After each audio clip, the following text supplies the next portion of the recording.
Hola. Estaba sin sonido, ahora sí. Hola Juan. Hola Juan, muy buenas ¿Qué tardes. tal? Buenas tardes, ¿cómo está usted? Bien, bien, bien. Aquí esperando que esta vez sea fluido como la vez anterior, que fue fluido, pero no teníamos el soporte, ¿no? Sí, Bueno, ya se gestionó. Muchas gracias por esta nueva oportunidad.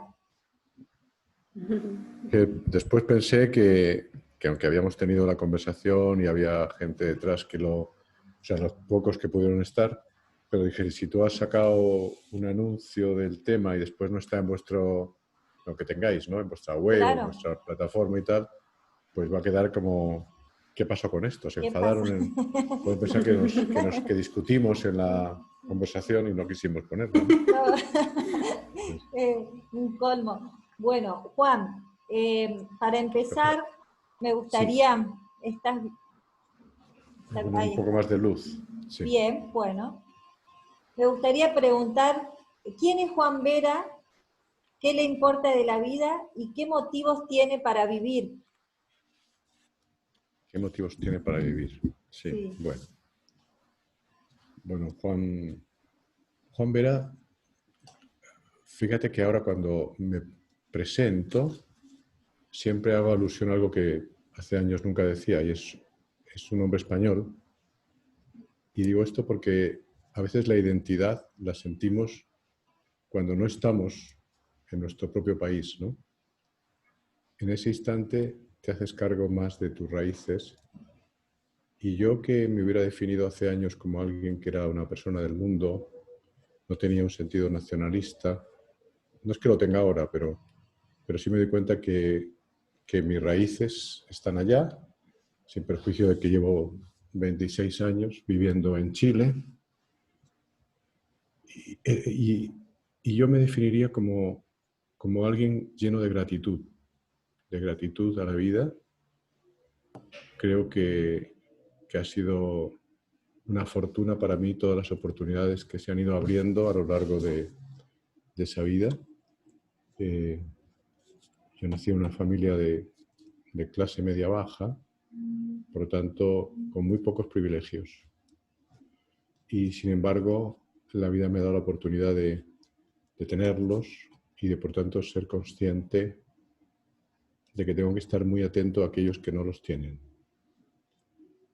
Me preocupa el futuro, la sociedad en la que vivo, la política, como el arte de la convivencia.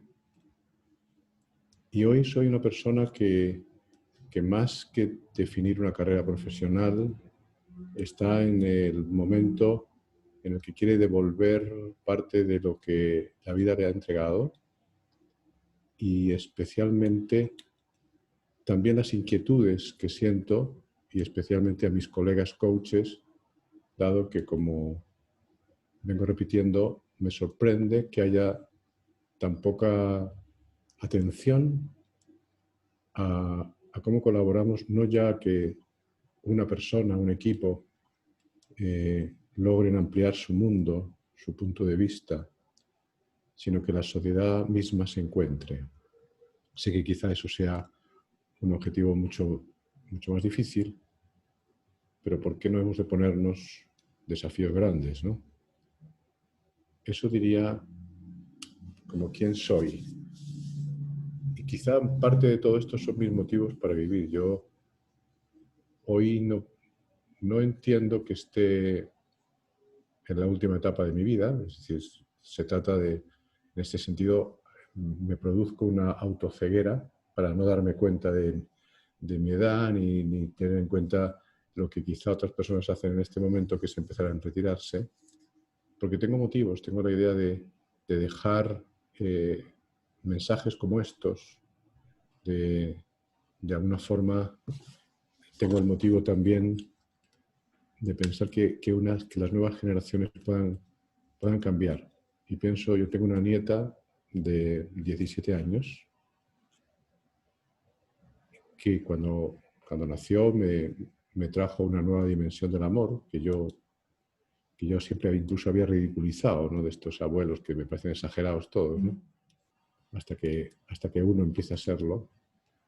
Y también me empezó a traer la preocupación de cómo ella y su generación podrán encontrar posibilidades en este futuro incierto.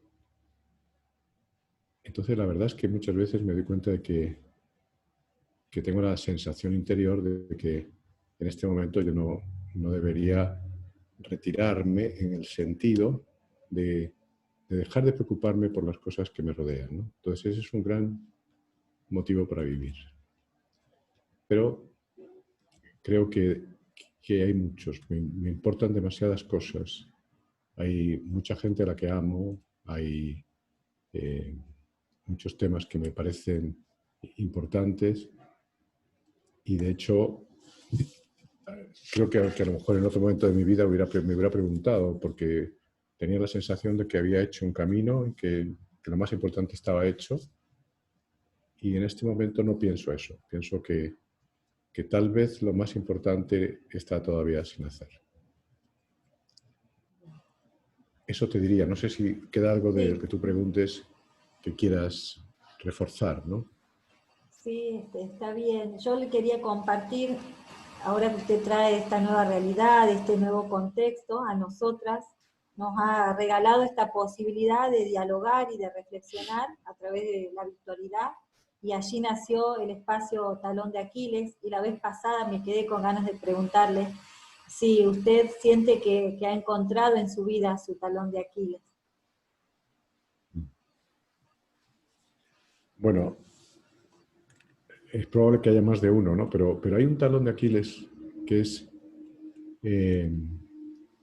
mi dificultad para decir que no. Yo creo que esa dificultad a veces me hace exagerar mi dedicación al trabajo, y tal vez eso me aleje de personas a las que quiero. O sea, me aleja en el sentido de que me quita los tiempos que cultivar esas relaciones requiere, ¿no? Entonces, me enfrento periódicamente con eso. Yo creo que pasan 6 o 7 meses y digo, no, pero esta vez tengo que plantearme que hay ciertas cosas a las que tengo que decir que no. Sí, algunos avances he hecho en cuanto a elegir en qué quiero trabajar y qué no, pero por ejemplo, el poder dedicar más tiempo para mí mismo y para mi círculo de personas amadas, no tiene la proporción adecuada, y también la vida me va dando que cuando digo, bueno, ahora va a venir un momento, por ejemplo, cuando llegó la pandemia, dije, este es el momento en el cual hay varias cosas que no van a poder hacerse, y ha pasado todo lo contrario, ¿no? Ha pasado todo lo contrario, de estar en una permanente exposición pública, de estar continuamente escribiendo, creando incluso nuevos productos como el círculo de lectura o el programa de la habilidad articular, etc. Y además, pues todos han tenido bastante éxito, y entonces me he llenado de programas, de cursos y de mucha gente que después te sigue consultando sobre todo esto. El no es un talón de Aquiles que tengo que vigilar, ¿no? Yo pondría, sin perjuicio, que creo que hay otras cosas que me pueden dejar, o sea, que pueden ser ese punto de la debilidad extrema en alguien que piensa que tiene muchas fortalezas, ¿no? Como le pasó a Aquiles. Digo, esa está no resuelta. Muchas gracias. Laura. Bien, Juan. Sí, muy buenas tardes, Juan. Un gusto para mí, un placer. Yo soy Hola, una de Laura. esas seguidoras que ha nacido a través de todo lo que usted ofrece a través de las redes. Y hoy agradecidísima de la invitación de Gabriela a compartir este espacio. Me gustaría preguntarle en esto de este mundo que se nos ha presentado con la pandemia, o cómo ha estado el camino del mundo con la pandemia, ¿cuáles son esas conversaciones que están moviendo al mundo hoy día? Yo pondría énfasis, Laura, en las conversaciones que no se están teniendo. O sea, yo creo que en este momento hay conversaciones muy orientadas a la polarización. Hay muchas conversaciones enfrentadas a establecer modelos distintos, ¿no? El individualismo versus la comunidad. El hecho de marcar el derecho a ser diferentes versus el derecho a vivir en comunidad. Y todo eso, a mí lo que me sorprende es que no tendrían por qué ser. Reconozco que todos esos derechos, todos esos enfoques son legítimos y válidos. Pero lo que creo que está pasando en este momento es que, digamos que la falta de diálogo es lo que caracteriza al tiempo que vivimos. Y basta con ver en casi todos los países que nos rodean la dificultad que, por ejemplo, en el mundo de la política tienen los gobernantes, luego el gobierno y la oposición. Siempre han existido, pero la democracia se ha caracterizado por la posibilidad de conversar, de tener la opción de llegar a encuentros. Y eso mismo pasa en las organizaciones y pasa en las generaciones. Entonces, yo diría que las conversaciones que están generando el momento en el que estamos es la facilidad para contraponer lo distinto como opuesto. Yo creo que esa es una distinción clave. Yo creo que ser distinto es legítimo, pero eso no conlleva no poder vivir juntos, no poder sentarnos a la misma mesa, no poder dialogar. Entonces hay algo del arte de conversar que se nos ha escapado de alguna forma. Creo que las redes sociales, que tienen un gran valor para muchas cosas, también están teniendo un gran pero mal valor para otras, como es la trivialización de los temas, la simplificación que te lleva siempre a dejarlo en bien o mal, bueno o malo. Eso me parece que es lo más preocupante que yo veo en este instante, ¿no? Poder respondernos que quizás lo que nosotros tenemos que tener es ese realismo de no creer en una especie como de fantasía, de que el buen mundo significa que estemos todos de acuerdo, que haya un gran consenso. Yo creo que el mundo más virtuoso es aquel en que el disenso pueda existir sin que desaparezca la idea de vivir juntos. Es decir, ¿cómo vivimos juntos siendo diferentes? Esa conversación creo que no está puesta. Y está puesta todavía la idea de que prevalezca una idea sobre otra. Sin embargo, si miramos la historia social de las últimas décadas, lo que podemos llegar a la conclusión es que casi todos los enfoques, valga la redundancia, de enfoque único, han fracasado. Es decir, podemos considerar que esta idea del capitalismo extremo, llevada a la práctica en aras de que la economía y el mercado darán una solución, ha sido claramente generador de una desigualdad muy profunda y de un malestar grande. Pero llevado al contrario, ¿no? Ese comunitarismo llevado como una especie de obligación y además considerado como desde una supremacía moral, ha llevado a regímenes igualmente dictatoriales que han empobrecido muchas veces a sus países. Entonces, si nos metemos en esta mirada de la Revolución Francesa, de eso, igualdad, libertad y fraternidad, diríamos que el enfoque basado solo en la libertad y el enfoque basado exclusivamente en la igualdad no nos han traído un mundo vivible que ofrezca suficientes oportunidades a las próximas generaciones. Pareciera que debemos pensar más en la fraternidad, que es algo que no ha estado tan presente, y que la fraternidad te lleva al diálogo, te lleva a esa posibilidad que tienen en una familia, pues hermanos distintos, pero que siguen siendo familia, que de alguna forma pueden seguir habitando el mundo en el que están. Creo que esa es algo. Ahora, si yo me ciño a tu pregunta directamente, diría, las conversaciones, así como con grandes titulares que están en este momento generando el mundo que tenemos, lo más reciente es la conversación entre la salud y la libertad, o entre la salud y la intimidad, porque es una conversación que nos está llevando, si para defender la salud todos nosotros tenemos que ser vigilados y se crea una especie de democracia de la vigilancia, te puedes imaginar que lo que por una parte es un avance se convierte en un retroceso profundo en ese mundo que queremos vivir. Hay una conversación entre lo que es la tecnología y su aporte y también la tecnología como algo que puede robarnos intimidad y humanidad, fundamentalmente, ¿no?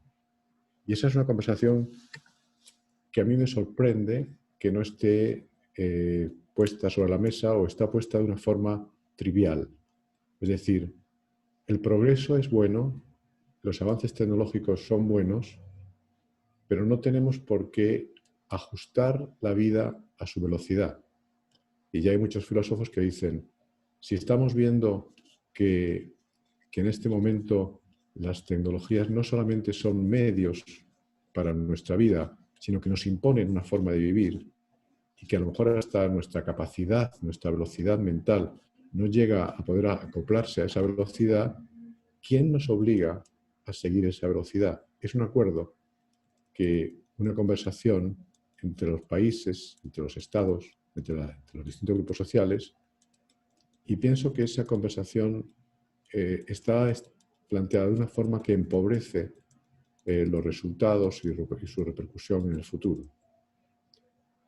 Esa para mí es una conversación pobre que está generando lo que estamos viviendo en este momento, ¿no? Hay varias más, Laura, pero creo que por ahí Sí. tenemos alguna No, respuesta. y escuchando esto que trae, sí, agradezco, Juan, la respuesta, y sobre todo me da que pensar, ¿no?, de que las personas que por ahí en las redes sociales sí dialogan, o sí se muestran, sí se exponen, pero en la vida privada no.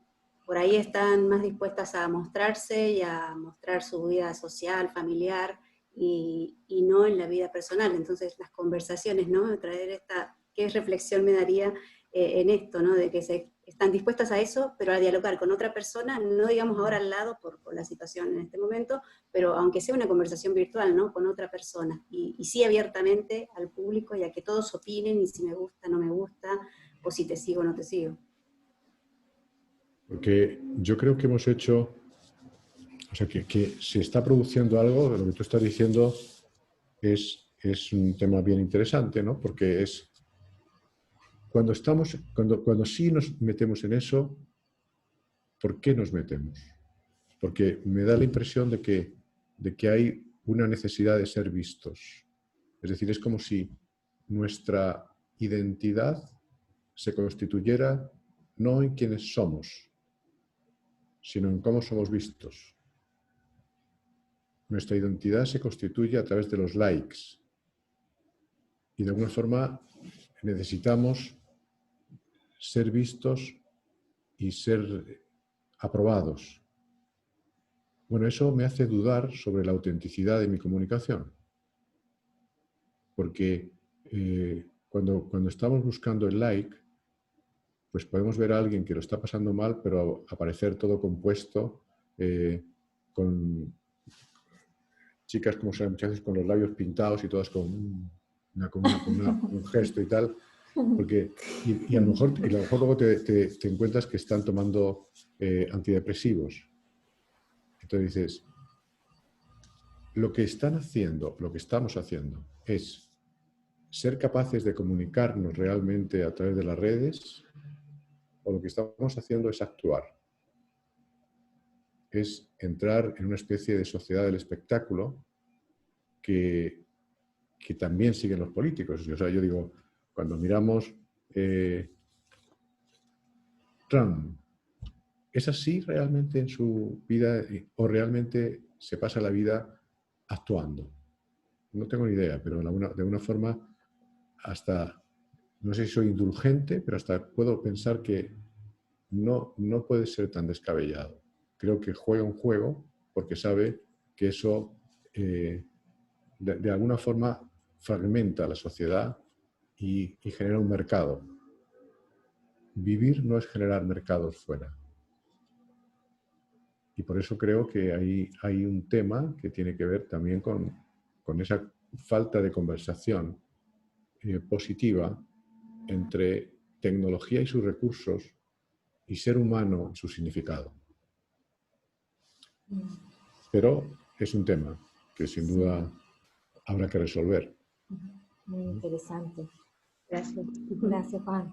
A mí me gustaría saber, Juan, cómo surge el nombre del libro, Articuladores de lo Posible, si había pensado en algún otro nombre, y cuál es la diferencia entre articular y coordinar.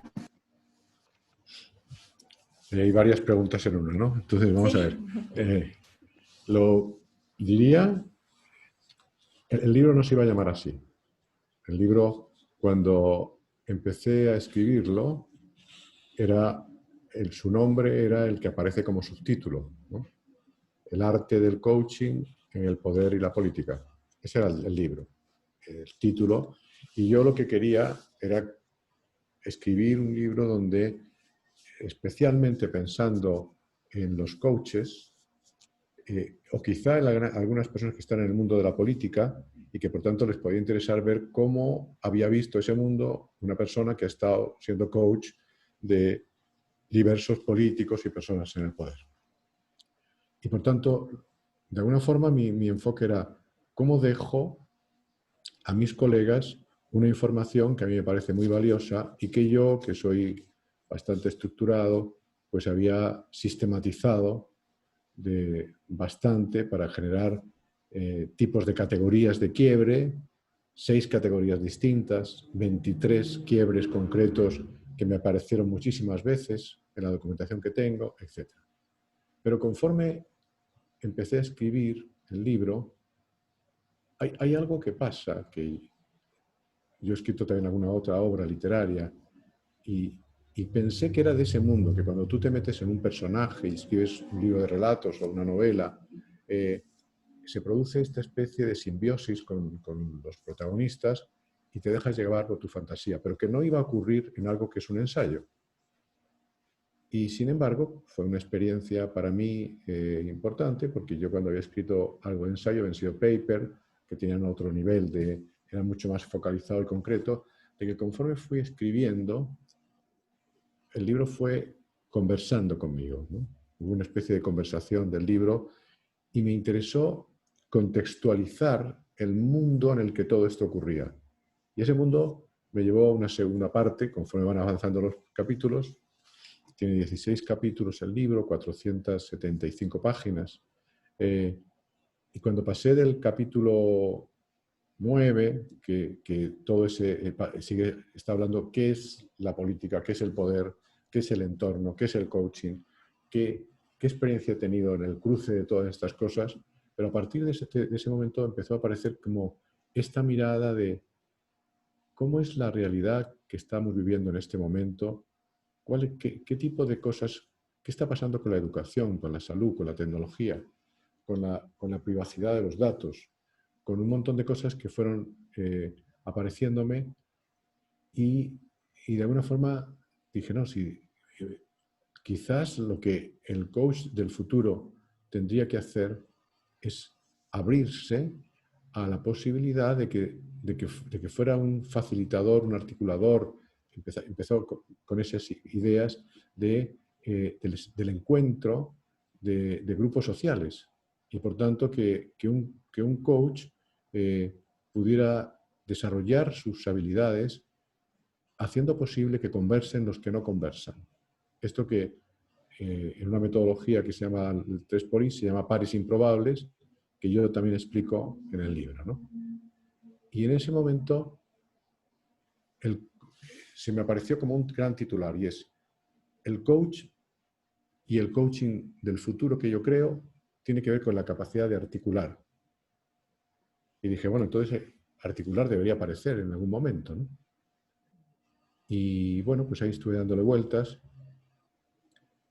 En todo este proceso de edición del libro me ayudó un compatriota vuestro, que es un tipo, un joven excepcional, que puso, si yo soy metodológico, él todavía es más, y entonces como me llevaba a preguntas, como estamos haciendo en este momento, ¿pero por qué esto? ¿Por qué lo otro? ¿No? Y en una de esas preguntas sobre el título me quedé pensando y a la mañana siguiente me levanté diciendo, se va a llamar Articuladores de lo Posible. Punto. Y lo otro va a ser el subtítulo. Porque este libro, aunque tenga más páginas dedicadas a la experiencia anterior, su voluntad, lo que quiere el libro, ya como si fuera un ser distinto a mí, lo que quiere el libro es dejar esta inquietud. Y por tanto, por ahí debería estar su título. Ese fue el tema, ¿no? Y por tanto yo, la segunda pregunta tuya, ¿no? Digo, coordinar implica tratar de ponerse de acuerdo sobre una acción, sobre un proyecto, sobre un plan existente. Si nosotros 5, ¿no?, que estamos en este momento conversando, dijéramos, coordinemos esto, hay un esto. No decimos, coordinemos, ¿qué? No sé, coordinemos. Sería absurdo. Coordinamos un algo. Y eso, por lo tanto, plantea que la coordinación de acciones, que es una categoría ontológica de las conversaciones, parte de la existencia de un acuerdo sobre una acción. Pero para mí lo que surge como más importante es esto que se deduce de la pregunta de Laura, ¿no? Que es, si lo que estamos en este momento es teniendo una falta de diálogo porque no nos legitimamos, porque no tenemos un proyecto común, no podemos coordinar. Lo que tenemos previamente es que lograr conversaciones que legitimen unos con otros para que a partir de ahí, quizá después se puede generar todo un tema de coordinación, más adelante.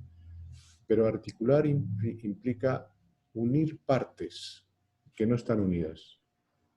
Y por tanto, no hay una acción común. Ni siquiera la vislumbran. El vislumbrar la acción es la consecuencia de un encuentro, de una legitimación, de algo que permite encontrar el espacio de lo común, por muy difuminado que sea este espacio. Y desde ese punto de vista creo que articular como habilidad presupone, más que una metodología para ser eficiente poniendo de acuerdo a alguien, que sería la de la coordinación, presupone la generación de un espacio que logre que aparezca lo humano, que es lo que tenemos en común todos, para que desde ahí, en el proceso de legitimación, aparezcamos como seres humanos legítimos. Y eso me pareció que es mucho más poético. Y a mí la poesía me parece que es la mejor dimensión del lenguaje.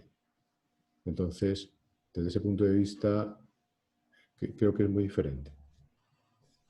Como usted mencionó en algún momento, como dice Maturana, que amar es dejar aparecer al otro, ¿no? Esto de legitimar. Sí, claro. A mí esa definición... Bueno, Maturana ha tenido la virtud de que yo tuve que estudiarle porque cuando me gradué en coaching hace 26 años, en el primer ACP en lengua castellana que existió, que fue cuando Newfield no estaba dividido en dos, sino que Rafael Echeverría y Julio Laya estaban juntos y se llamaba Newfield Group. Y en aquel programa todos los participantes teníamos que escuchar como 10 o 12 videos de Maturana, que realmente en aquel momento resultaba alguien no tan fácil de entender, ¿no? Su forma de hablar de conversaciones recurrentes sobre recurrencias de conversaciones y tal, y daba vueltas a los temas, pero le reconozco esa capacidad para decir cosas que aparentemente son elementales, pero que son decisivas, ¿no? Y una de ellas es esta, ¿no? La de que amar es dejar aparecer al otro. Porque si no, lo que yo busco es amar a otro que es un reflejo mío, que es como yo quiero. Y esa es una dimensión bastante egoísta del amor. Dejar que el otro aparezca y se manifieste en su diferencia y en su plenitud es un acto de una gran generosidad de corazón, ¿no? Y por lo tanto, sí, por lo tanto, en la articulación hay que generar una conexión con el amor en la sala, ¿no? Si es que tuviéramos en una conversación en una sala, ¿cómo logramos que nos pongamos en contacto con eso para que sea posible que ese emerger esté por encima de lo que son mis convicciones sobre un tema determinado? Muchas gracias. Eso os diría. Bien. Juan, a mí me surge la pregunta de ¿por qué la elección de la política? ¿Qué es la elección Es un de la especialista en coaching en política. Bueno, yo expliqué tanto en la charla del otro día como en el libro, la política me eligió a mí, ¿no? Yo no la elegí. Es decir, primero creo que nos elige, que todos nacemos como seres políticos, ¿no? Pero no entraré en esa discusión. En mi caso yo explicaba que mis padres, mi padre era un hombre que estuvo en la cárcel después de la Guerra Civil Española por sus ideas republicanas, su posición de izquierdas, ser ateo, ser masón. Estando en la cárcel se quedó viudo de su primer matrimonio. Cuando salió, se casó con mi madre, que era de la derecha franquista, católica, apostólica, romana, es decir, totalmente creyente, y con una mirada del mundo bastante tradicional. Entonces, yo nací, yo me desarrollé, fui adolescente en una familia que tenía claras posiciones políticas y contrarias. Y por lo tanto, eso me llevó a darme cuenta de que la política y la convivencia estaban siempre en una suerte de conversación que podía llevar al desastre o que podía llevar a la capacidad de crear condiciones para ser felices y convivir. Entonces hay una cosa que está en mi origen. Ahora después,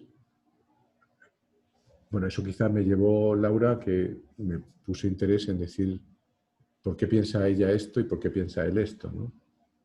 ¿Qué es la política? Y cuando te metes en eso te das cuenta que la política es la necesidad que tenemos desde el momento que decidimos que no estamos solos, que no vamos a vivir solos como anacoretas, que que tampoco es que vamos a vivir en un núcleo reducido de una familia, y cuando surge la polis, que significaba ciudad, significa en griego, pues empiezas a darte cuenta de que hay que generar unas normas para vivir juntos.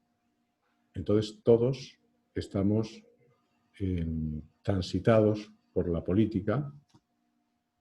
Lo que pasa es que hay personas que no quieren ver eso, que de alguna forma toman la decisión de somos apolíticos, pero lo que están dejando, en definitiva, es el espacio para que otros lo ocupen, y muchas veces lo ocupan la gente que no nos gusta.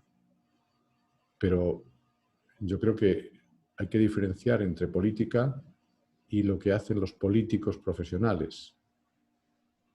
Y por tanto, hay veces que no nos gustan los políticos profesionales, pero de ahí a decir, no quiero saber nada de la política, yo lo digo así como un poco dramáticamente, digo, es como cuando tú vas a un país donde la educación es mala y dijéramos, dejemos de hablar de educación. Tú puedes pensar que tenemos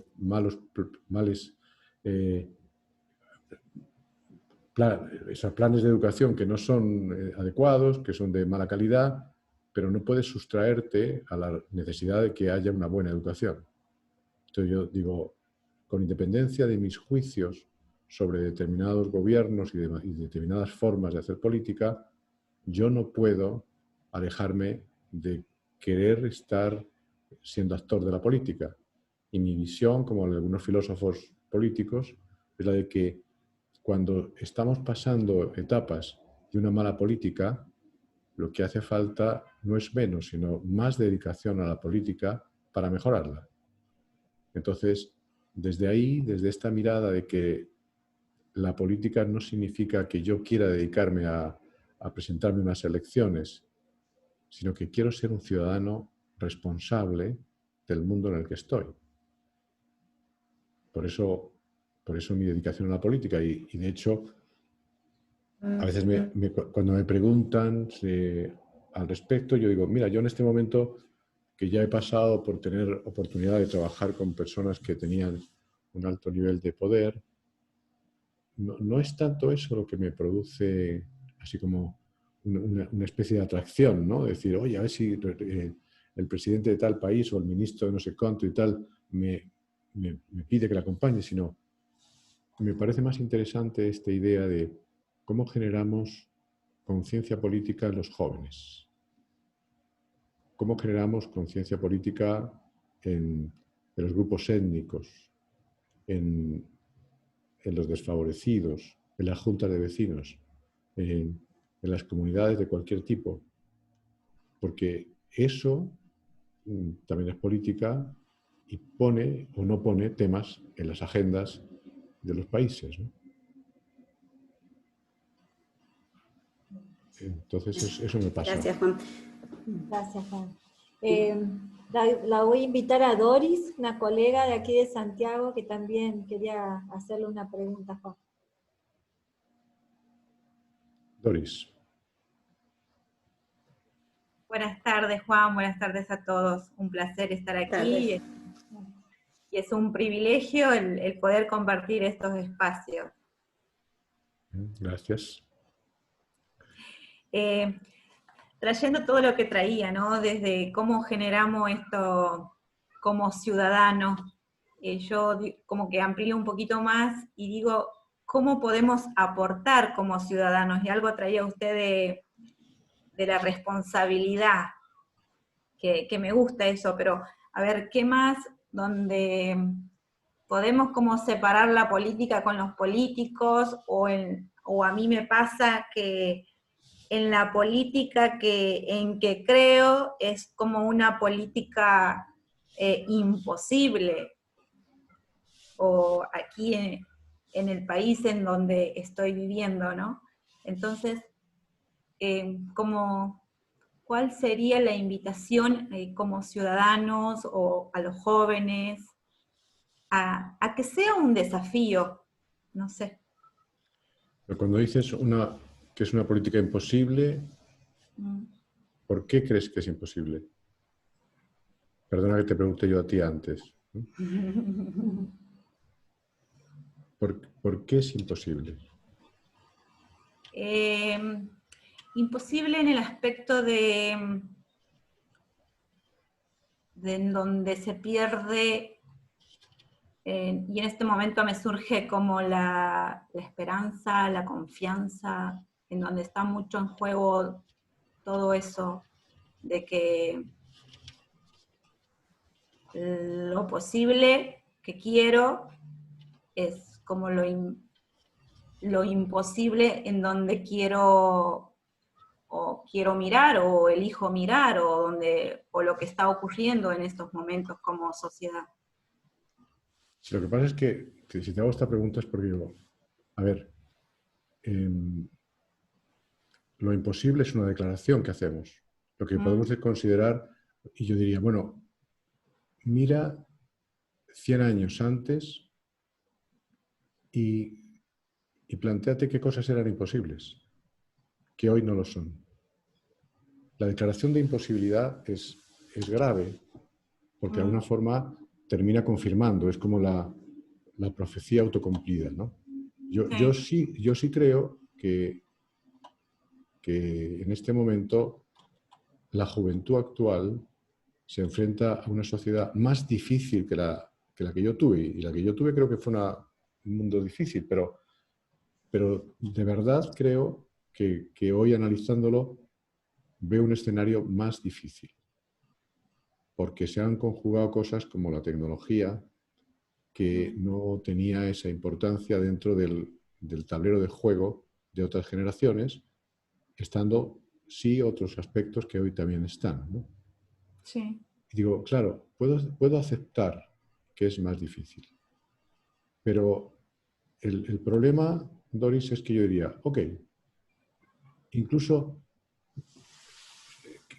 considerando que es muy, muy, muy difícil, ¿qué esperanza surge de no tener esperanza? ¿Qué esperanza surge del desencanto? ¿Qué ganáis con eso? Yo puedo decir, porque si dijéramos, mira, entonces no me queda más que el refugio de la desesperanza. Yo digo, nunca podré entender eso. O sea, entiendo que las emociones nos toman a veces, ¿no? Pero una cosa es que yo me esté tomado por una emoción en un momento y otra es que yo llegue a articular en mi lenguaje que no me queda otro camino que la desesperanza. Porque la desesperanza lo que te lleva es a no tener las energías ni a que te merezca la pena ningún esfuerzo. Y cuando no merece la pena ningún esfuerzo, no va a haber ningún cambio. Ahora, yo puedo decir, sí, qué lata, nos han dejado un futuro muy difícil.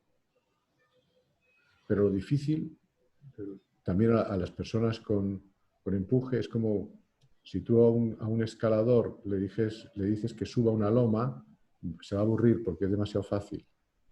O sea, hay veces que lo difícil puede ser una forma de la adrenalina también, de cómo nos convocamos para eso cuando somos conscientes que desde la desesperanza no vamos a cambiar absolutamente nada. Y solo te lleva a momentos, como estamos viendo en muchos países, de que, dado que no puedo, voy a destruir. Y aparece la violencia, ¿no? Y la violencia, sí, sales también son como los likes, sales en las páginas, pero quizás pueda llegar a llevarte a dar pasos hacia el pasado. Entonces digo, es peligroso.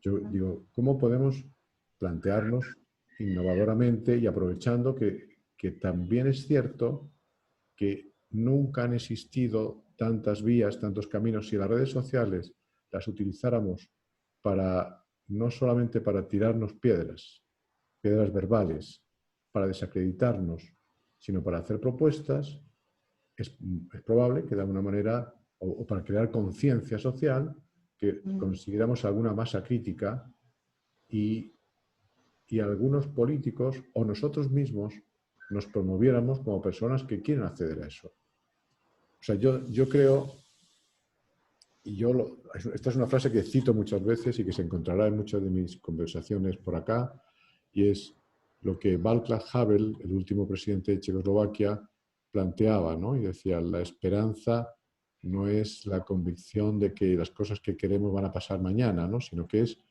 el estar convencido de que estamos haciendo lo correcto, lo que nos parece que puede tener el mundo. Porque en el fondo es como decir,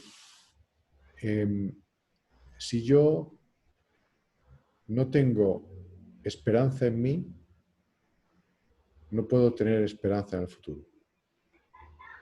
Y cuando yo declaro lo imposible, por eso te hacía la pregunta, es porque de alguna forma estoy como bajando los brazos, diciendo, nosotros, esta generación de jóvenes, no vamos a poder cambiar esto. Entonces, de alguna forma diría, ¿y por qué no tenéis esperanza en vosotros? Alguien puede decir, claro, porque es que lo que hemos observado es que el poder corrompe, que cuando alguien de nosotros llegue al poder también se va a corromper. Y esa es otra conversación. Sí. Esa es otra conversación que te pone en contacto con valores, porque tienes que decir qué límites tenemos que poner, si sabemos esto, qué tipo de sociedad hay que plantear para que los poderes estén realmente repartidos y se contrapesen, qué cosas podemos hacer para que sea cada vez más difícil que eso pueda ocurrir. Pero estaríamos hablando de habríamos resuelto lo primero para enfrentarnos a ver cómo resolvemos lo segundo, ¿no? Bueno. Gracias, Juan. Juan, ya como para ir cerrando, ¿no?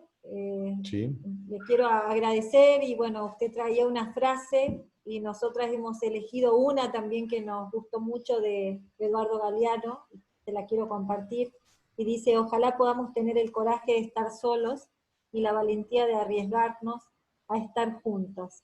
Esa es la frase que nosotras le dejamos.